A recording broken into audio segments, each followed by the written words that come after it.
What's up, Level Up Blues fans? Today, what we're going to be talking about is this matter of practicing.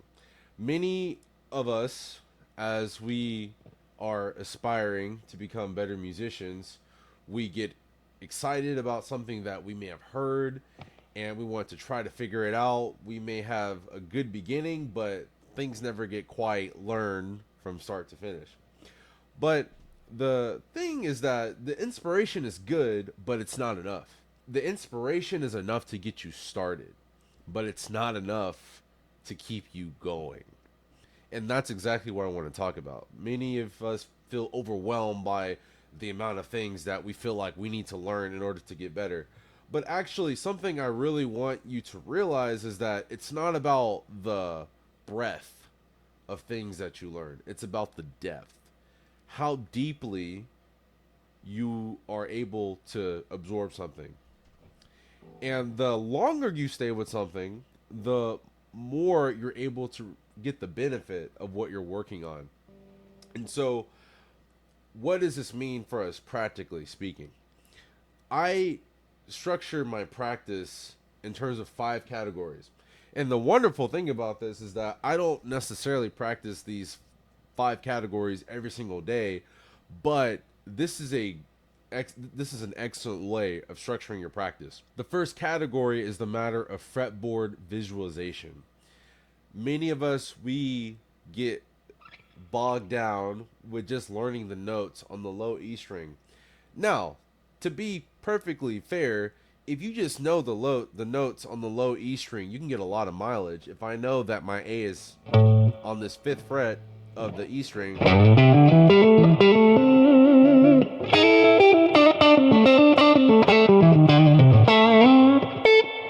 I can get a lot of blues mileage out of there.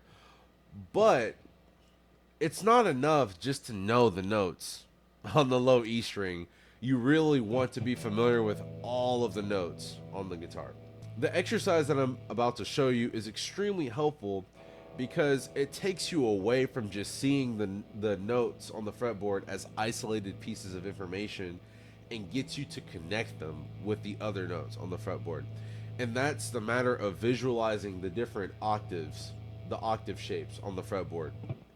So what I mean by this, let's take for example E, our open E here.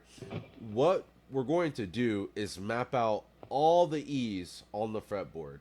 And I like to do this with the metronome, but for the sake of demonstrating this to you, I'll just show you here. So it'll look something like this.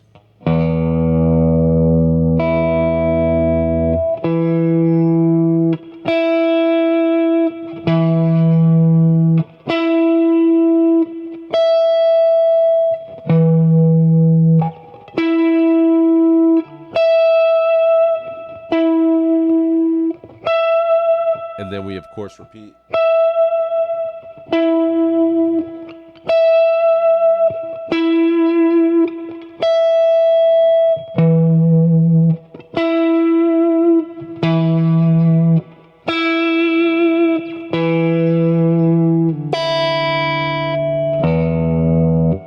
This is an extremely helpful exercise. If this is a brand new exercise to you, then it may seem somewhat odd, but this is an excellent way to see the notes in relation to each other.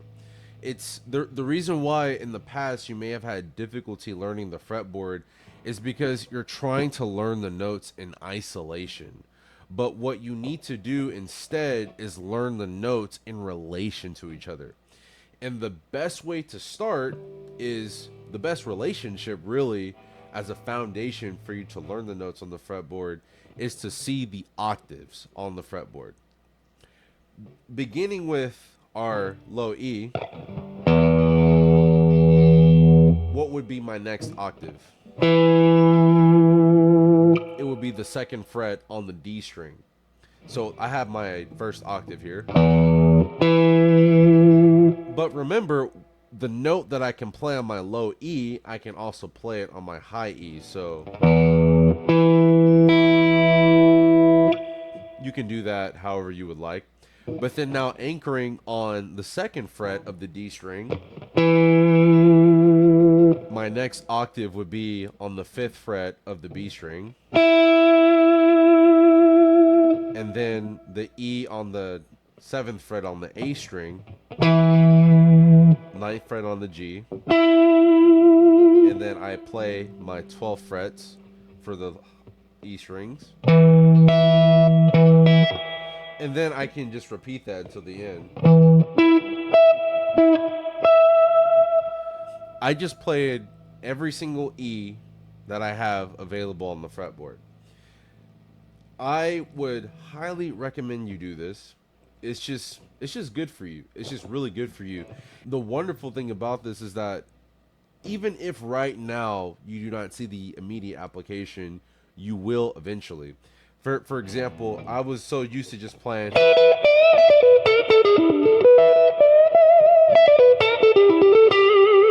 but now because I can see the notes across the fretboard,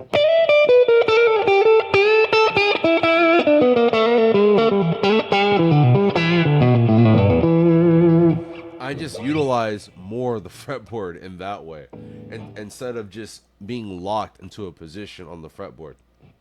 This is highly beneficial. The second category that I would strongly recommend that you work on, especially in this context of learning the blues, is to work on your sound or your technique. Another way of considering this is tone production. As you know, I'm huge on just the touch you have on a single note. Take for example, we're on the B string, and coming back to this E.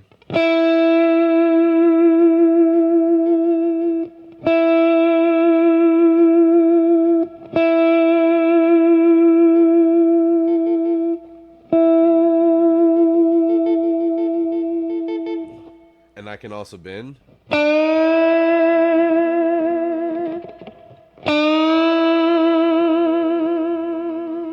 That's enough for technique. Believe me, you don't really need to spend too much time on this matter. The reason why I say this is because of the next category that we're going to talk about, which is this matter of transcriptions and solos. I don't like to work on technique in an isolated way, outside of the context of music. The technique that we learn to play the guitar should be for the purpose of serving the music. The music should not be serving the purpose of technique. That's completely backwards. Playing solo start to finish is actually one of the best things that you can do as far as developing your technique on the guitar. For example, here's a solo I transcribed from Stevie Ray Vaughan.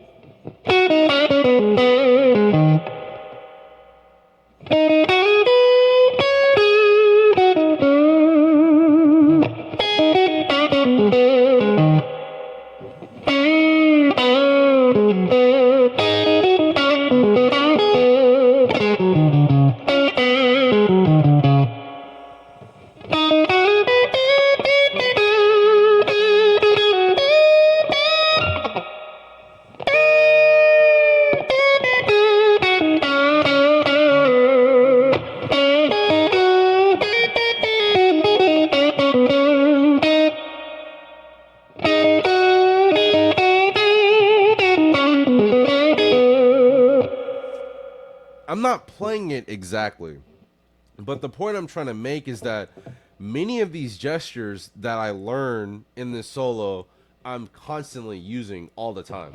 Even just take, for example, this.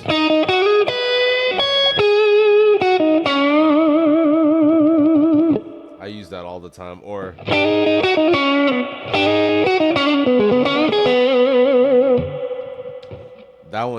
that I use that one all the time.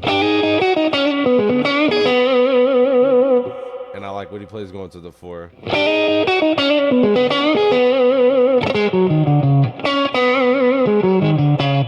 It just sounds nice. It sounds real nice. What we talked about so far, number 1, fretboard visualization. Number 2, technique, which very much has to do with your sound production. And the best way really to do this is to couple this with category 3, which is learning solos. The fourth category, which I would not say is less than the other categories by any means, is to learn songs. I'm personally very guilty of this because for so many years I didn't really care to have the patience enough to learn a song from start to finish unless it had a massive guitar solo or something. But just to take something that's simple that others can pat their foot to, they can maybe even sing along to it or dance to it, is really valuable. Take Hideaway, for example.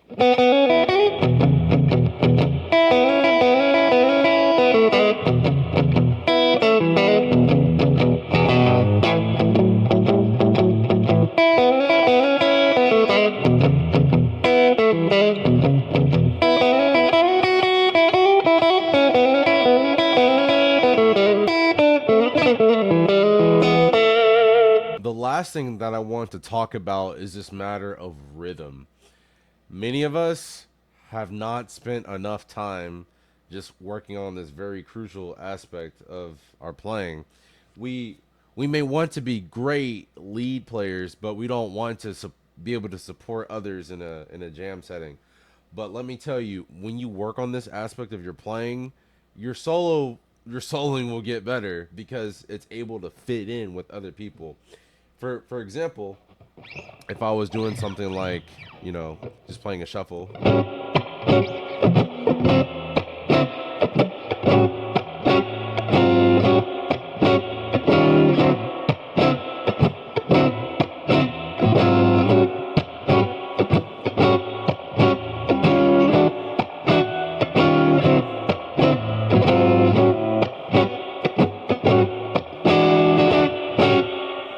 Okay, I can just use those kind of chords. Or, for example, if I wanted to use drop two chords,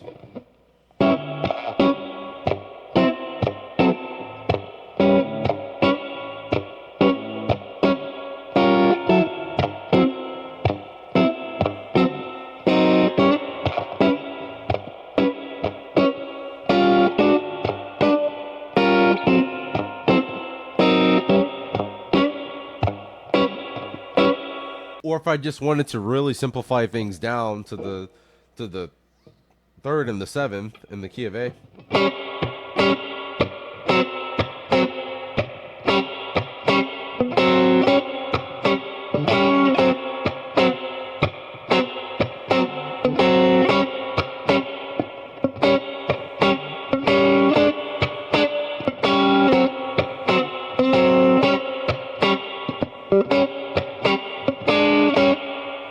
Okay, so there you have it. These five categories. Number one, fretboard visualization. Number two, technique or sound. Number three, transcriptions, which also is how you absorb blues vocabulary. That's a very important thing that you need to see as well. Number four, learning songs start to finish. And number five, work on your rhythm playing. If you only touch on a few of these things a day and you rotate them throughout the week, your playing will skyrocket. I promise you. It's not necessarily what you practice, it's the consistency of what you're working on that will help you to see those compound gains over time. Now, putting this all together, what does this actually look like? I really like to practice fretboard visualization by two notes or two keys a day. For example, on Monday, I may work on B flat and E. I work a tritone apart. So it would be, you get that crunchy interval. Okay, so B flat and E. I just demonstrated E earlier, so what does it look like to do it in B flat? So this B flat is right here.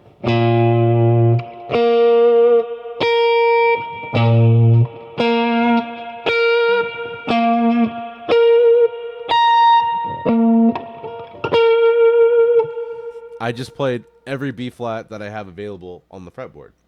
Okay, now I like to do this with the metronome to keep myself disciplined and solid, and also to give myself an opportunity to really become familiar with where that is on the fretboard. Okay, But this should not take you any more than 5 minutes. It really should not take you a super long time. And the second thing, just working on sound, what I really like to do is just to remove the variable of the amp altogether. So let's say, again, B flat. You currently may not hear anything, but if I turn it up a little bit,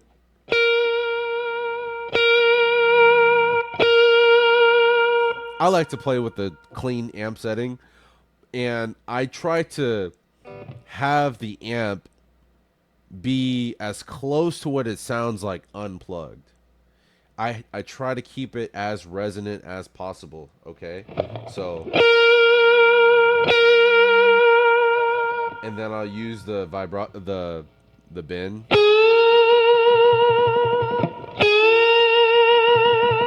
Another thing, doing rakes. This matter of technique is not so much a matter of speed. It's mainly a matter of learning how to play a note in as many different ways as possible.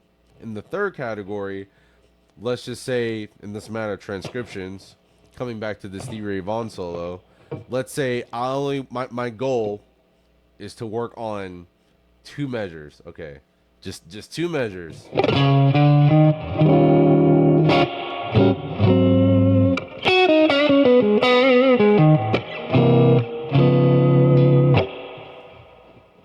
That may be it. That may be it. And I try to get that as solid as possible, and I internalize that. And then in the fourth category, learning songs. So then let's say for Hideaway, I'm only going to spend my time learning the first 4 bars, okay?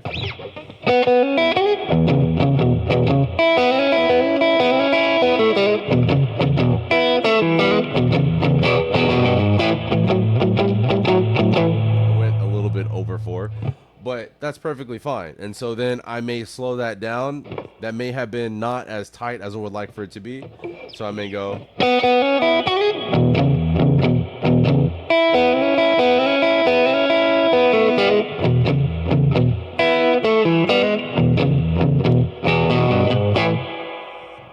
okay.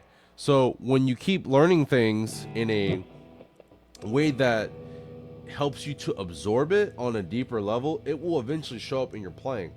And the last category is this matter of rhythm. And then let's say for rhythm, what I wanted to work on was just playing an introduction for a slow blues. I could go,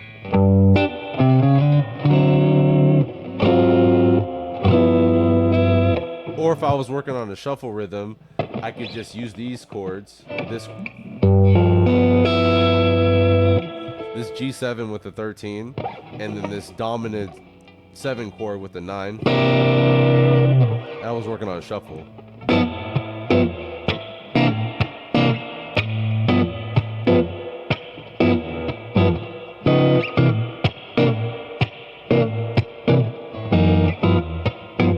And so forth. And you just come up with whatever you need to do to be successful in your own playing. There's certainly a lot more that can be said concerning this matter of how to structure your practice, but this will give you a really good way to even think about what are some things that you are weaker in your playing that you need to spend more time on, or even what are some things in your playing that are pretty decent, but you just want to go further with it. I think all these things will really help you regardless of where you are in your playing.